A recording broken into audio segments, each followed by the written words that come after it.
Hey everyone, this is DM Calabond, and today is the Saturday after Black Friday and the weekend before Cyber Monday, which in the US means it's a holiday weekend, and that also means that schedules are up in the air and out of whack. So, there is no history of D&D game today.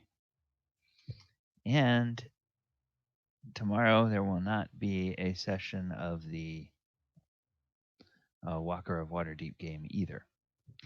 So instead of having absolutely nothing this weekend, I did a special Black Friday event last night, which is archived um, on the Twitch channel.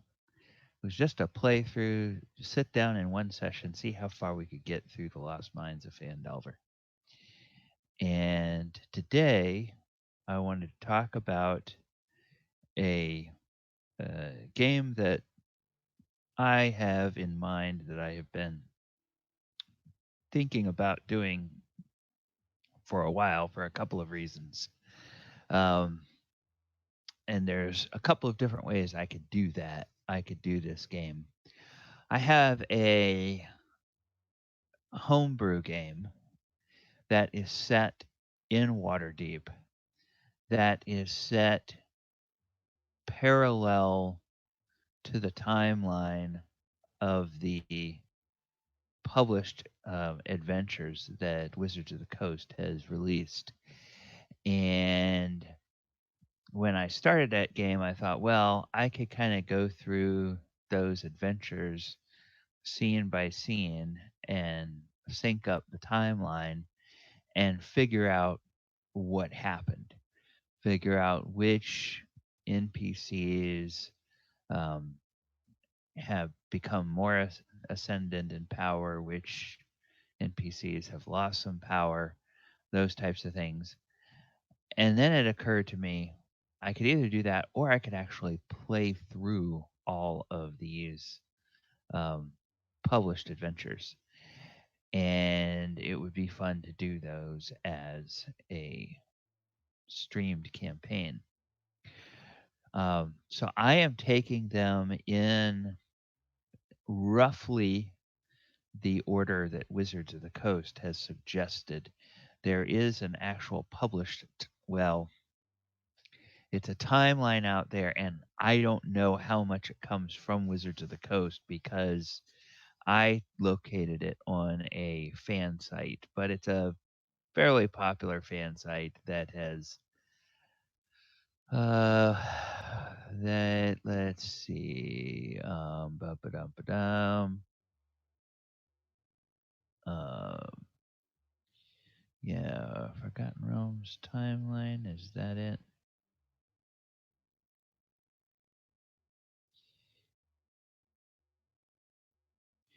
Yeah. Okay, so this particular one um basically goes into uh, uh, the timeline. And according to this calendar, it says that um,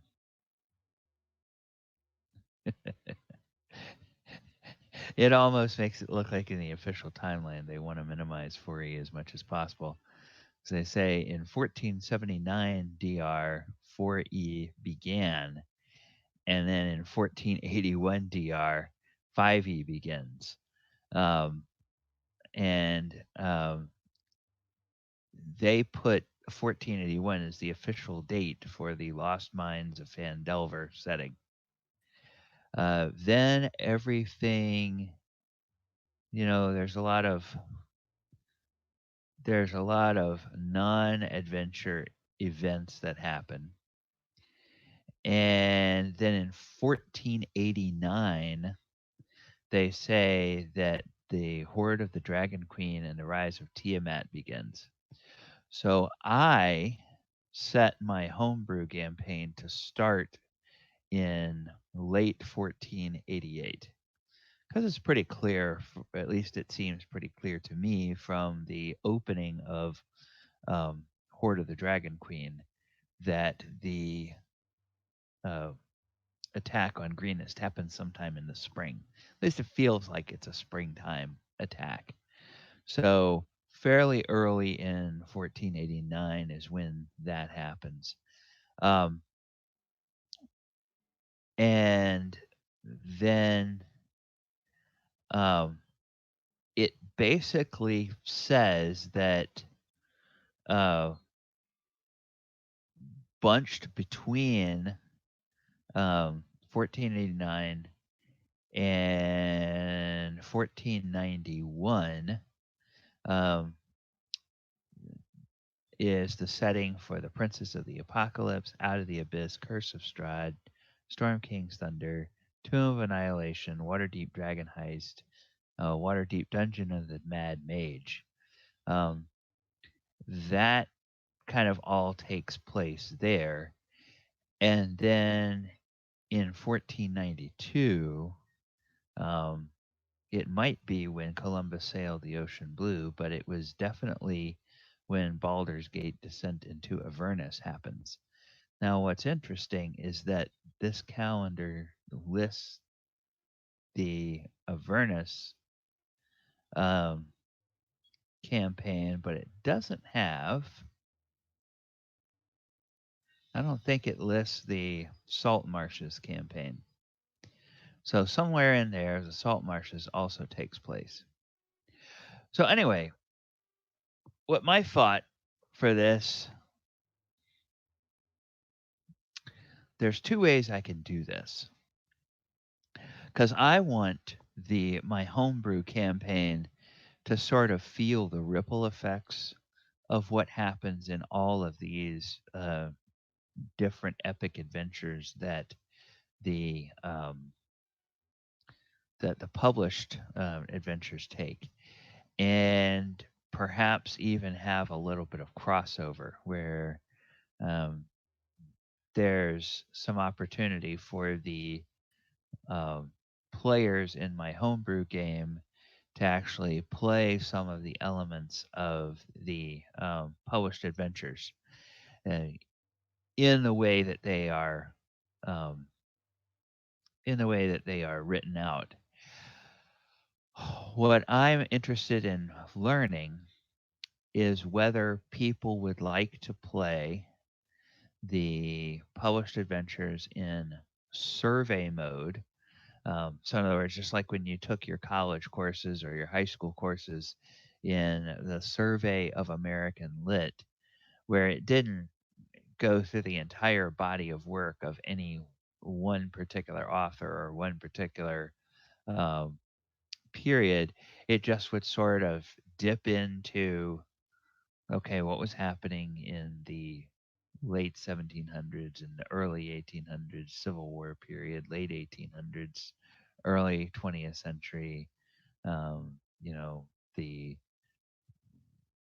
eras between the two world wars, post World War II, and then the Vietnam and modern era, in terms of literature, what was being produced, and reading several different selections from those. So I could run a campaign that follows a timeline I have put together based on this fan published timeline where um, the events of the Horde of the Dragon Queen begin and people start that adventure and then dip in and out of events of the other campaigns as they hit certain levels, and you just take one set of characters and kind of meander through all parts of all of those campaigns until you reach everybody reaches the end of that campaign. And then based on what happens in those, that informs my homebrew campaign, how the world changes based on, for instance, does do adventurers succeed in stopping the dragon cult from summoning Tiamat, or do they fail and Tiamat is now in the world? And oh crap, that's going to have a huge effect on my homebrew campaign if Tiamat is bumping around um, and has um, a living avatar um, based there at the Well of Dragons. Now, how long will that last? Who knows? Because Tiamat gets there. Every holy order from every part of, uh, Faerun is going to be sending people, and eventually, just by sheer force of numbers, they'll probably vanquish her and send her back. But uh, even if she's there for 3 or 6 months, she could do a lot of damage during during that time because, after all, she is a dragon goddess. Um, and then the same type of thing happening with the other adventures. Um, does the Fane of the Elemental Eye, the Elder Elemental Eye, does that succeed in bringing forth their, their plan and following all the way through all of the adventures that affect the uh, natural world, the prime material plane there in Faerun and Waterdeep. Of course, there's going to be a few um, adventures outside of that, namely Curse of Strahd and the Out of the Abyss. But one can imagine that if the uh, demon lords are summoned into the abyss and are allowed to gain and retain a toehold there in the abyss, they are going to all of a sudden um, go, uh, you know, raging around, running around, and blasting away at, at things, and uh, probably driving people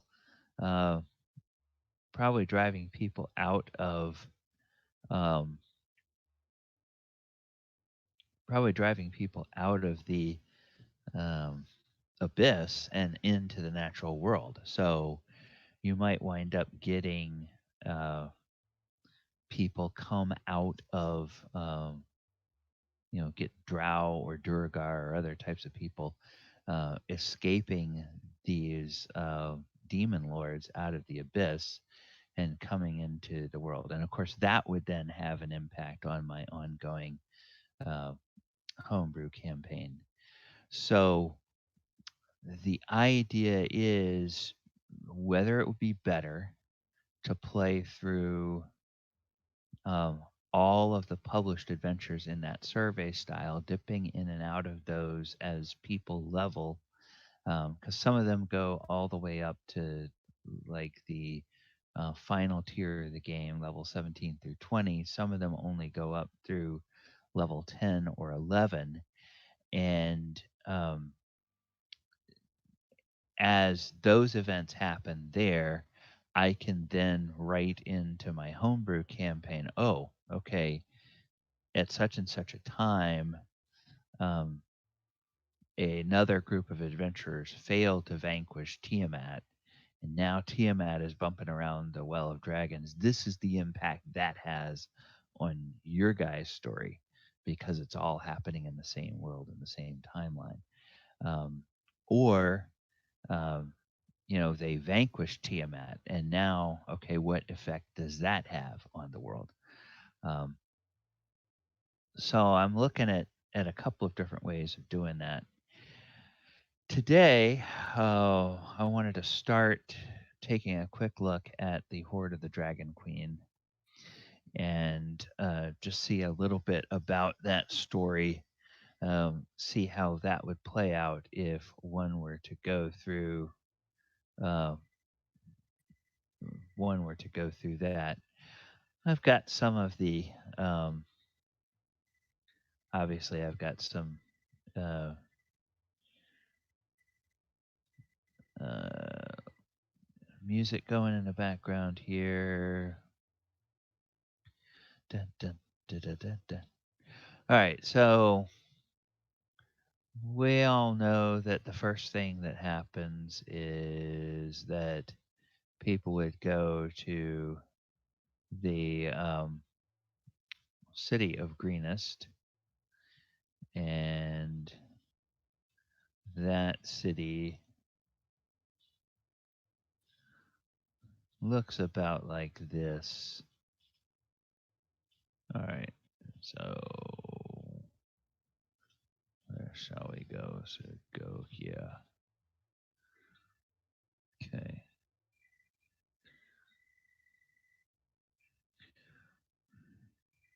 That is 40% on this view, so it'll probably be 40% on the other view.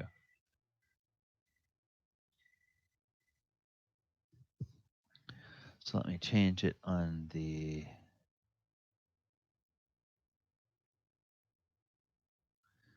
Yeah. So this is Greenest in all of its glory. Little hamlet that it is. Um, and there were some. I had done some stuff a few months ago with a little test party, and so they're bumping around over here in the corner. Let me get them. Go ahead and get them off of the.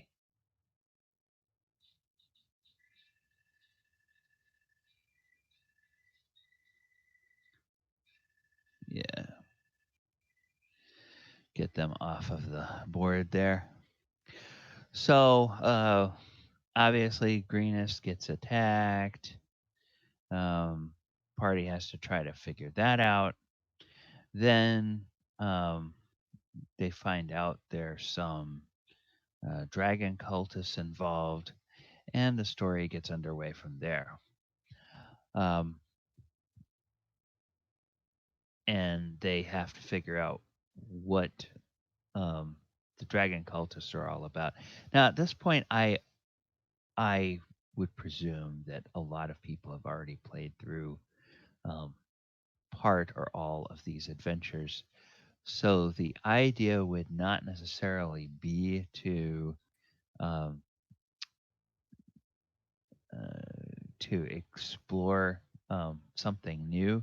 Now, of course, if there's new players or people that have not yet played these published adventures, that would be fine to run through it with them as well.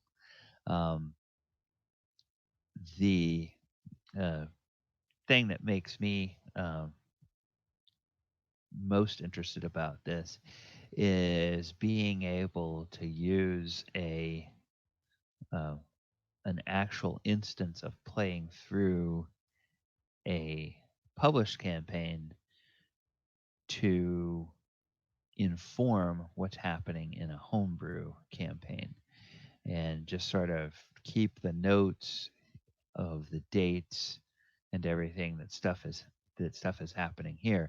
There's also some mechanics going on in my homebrew game world that would, or my homebrew edition um, of uh, Faerun and Toril that would impact these these games. There's some stuff happening behind the scenes that the party in the homebrew game has not yet really experienced, um, mainly because of their level. Um, but it's stuff that is going on that people will be experiencing in the future. Uh, and yeah, so that's pretty much what's happening. Um, like I said, I just wanted to put out something today because of the fact that I wasn't running an actual stream today. I wasn't running a live game. Um, So let me know if you would prefer, or if you think it would be better, I should say, if you would think it would be better to play through each campaign individually with a separate party, separate set of characters, keeping track of whatever's happening in its timeline, and then use that to inform the timeline of my homebrew game, or whether it would be better to uh, have basically like a survey with one party that dips in and out of uh, the various published campaigns. All right. Hope everybody had a great Thanksgiving. Hope you have a wonderful holiday weekend. Hope Black Friday didn't treat you too poorly. If you're just looking for some complete nonsense to watch, last night I did a 7-hour stream with a group of total strangers. We got as far through Lost Mines of Fandelver as we could before we we all flaked out.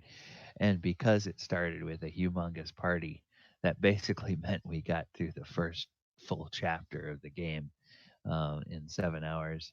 And then everybody who was left was so exhausted. We're like, all right, we got to give it up. Um, but that was fun. And I'll probably do another one shot type thing around the holidays. I have an idea for something, but I don't know whether that will actually come to fruition or uh, a published adventure that we try to play through and see what happens with that. Okay, everyone. Be good. Take care, and I will talk to all of you later. Uh, Game today, no session. Game tomorrow, no session. I will be back at it on Monday night with Monster Monday and resuming a normal schedule. Monster Monday. Tales for Tuesday will be a little bit different. I will be um, giving a brief recap on the Lost Mines of Black Friday event that I did last night, and telling a little bit about the